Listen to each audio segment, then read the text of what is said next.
Coach, just talk a little bit about just the preparation as you continue to get ready, 26 days out. Yeah, exciting.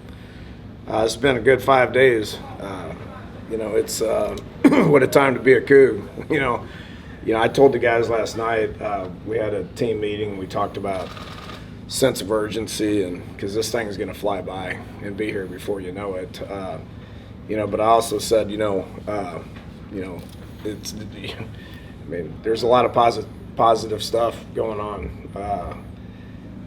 Excited to be here. Excited to be in the Big 12. Our team is excited to be practicing. They're practicing well together. They're happy to be here, be a part of the program. University of Houston, Big 12. A lot of Big 12 news. I mean, you guys have been following it like we have, and what a time to be a Houston Coug, and what a time to be a part of the Big 12. Fun conference, just a lot of excitement, a lot of positivity. If anybody's got anything negative to say or negative to think or any of that, you probably shouldn't be here. So that's just kind of been the message last week, just because of the excitement that's surrounding the University of Houston and our football program. Dan, kind of a two-parter on the Big 12. One, your thoughts on just, some of the stuff won't affect you till next year, but just what they've done. And then you sort of have been a part of this where at your last stop when you transition, what's it like when you're sort of the outlier out there in the East, and now you've kind of got these schools in the West that sort of make this huge geographic, Well, I could argue it's affecting us currently. I mean, you talk about, just being stable, and being a part of a conference that has great leadership and really good stability. I think it's great. It's whether we like conference realignment or whether we don't, it's happening, and you better be able to deal with it, so to speak. I think it's good for us. It gives us more stability and some name brands. Our fan base should be excited about going to Boulder and Salt Lake City and Phoenix and Tucson. I mean, those are some pretty awesome trips that they can be a part of. Not only football but basketball as well. I know there's some negative stuff as far as other sports and travel and all that stuff, but you got to deal with it, and I'm just excited about being a part of it. You have a lot of experience in the Big 12, whether it was at West Virginia or Texas Tech or at Oklahoma State. So how do you see, you use that experience to kind of tell the players who are previously in the American, what's it like there, and any thoughts on that? Yeah, it's a good question. You did your homework, huh? I know. But, I've brought this up. I think it's been good for preparation. It's been good for what we need. It's been good for building the product. It's been good for building the staff. I've talked about Big 12. I've talked about travel. I know how to travel, all that stuff. Once it comes game week, it's just another game. My expertise doesn't matter. It's all about the preparation that myself and our staffs and our offense, defense, special teams do. Then it's kind of up to, just lining up and playing against good teams, So,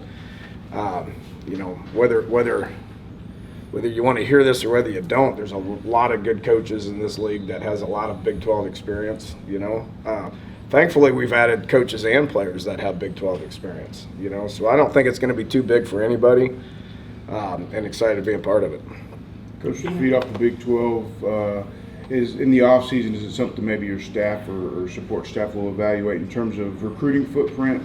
With that opening up next year, you guys usually don't recruit that way very often, but that's something that might be worth evaluating. Well, it's definitely going to affect us from them coming here. Yeah. I mean, Arizona's been here forever. Colorado's been here forever. Arizona State they've got some Texans on their staff that they've been here, so it's going to help them. It's going to make our job probably a little harder keeping them here, but look, coast to coast, 130 schools come here. There's 131 in Division I, and 130 of them come here. So we're used to that. We understand that.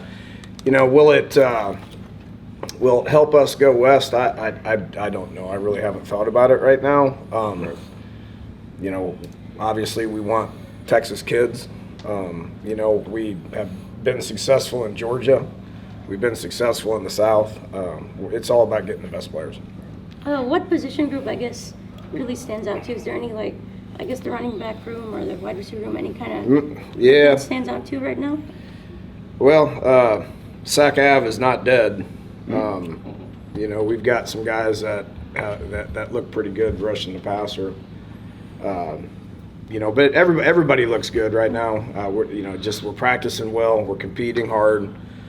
There's depth at every position. You know, so receiver room looks good. You know, the running back room looks like it's got a lot of potential. Our O-line is collectively coming together, which I've been excited about that.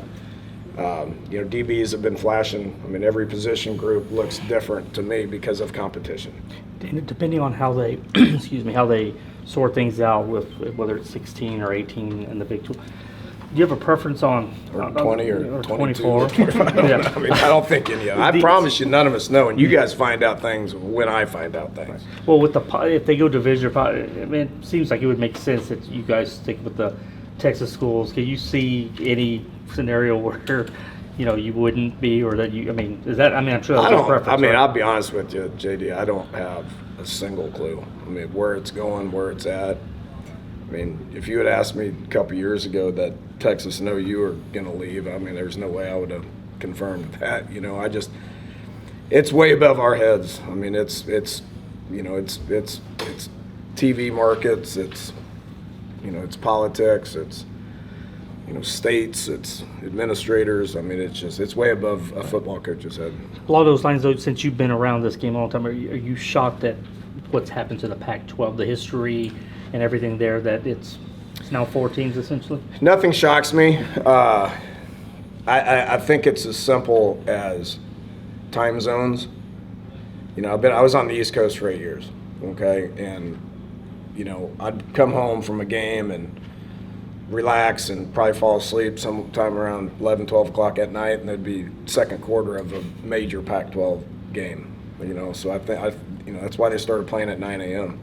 A couple years ago. So I think that's probably the biggest thing that you can pinpoint. I mean, it's not coaches' opinions, it's not athletic directors' opinions or presidents. It's pretty much how many millions of people can watch TV and what those TV contracts look like. Preseason's about to start for the Texans, and just want to hear, Tank Dell and how was he like to coach, and I guess what D'Amico Ryans and the Texans staff are getting in him at this time. I was out there the other morning I was out there and watched it. It's got a good vibe out there right now. I talked to Cal and Hannah, they seem excited. They're asking me about Tank, and I'm like, he's as good as advertised, and he's a better kid. We didn't have a single issue with him here. He practiced every single day. He was the same guy every single day. It looks really good. Talked to Case for a little bit. It was funny. I went up and said hi to him, and there was a play being called. He was on the sidelines. There was a play being called, and I said hi to him, and he goes, "I'm so glad that we didn't have this because I can't talk back. And some of the things you said to me, I was going to have to talk back." So he cracked a joke. He is awesome, Coach Case. I heard from Toon the other day too. He's doing well out there in Arizona. So excited about him. Hopefully, he's not forced to play too quick. But those guys are doing good. There's a good vibe at the Texans. I don't really know D'Amico very well. I coached against him when he was at Alabama. We played in the Cotton Bowl. I don't really know him, but what a vibe. I mean, it's a positive vibe over there right now. Coach, what's adding a player in the offseason like Latrell McCutcheon do for the program? And is there any estimation or thoughts or anything you can share about his availability? Well, 2-time transfers are not eligible. Right. So I don't really like 2-time transfers, but his deal's different. Right. Okay, his brother's here. We know his family very well.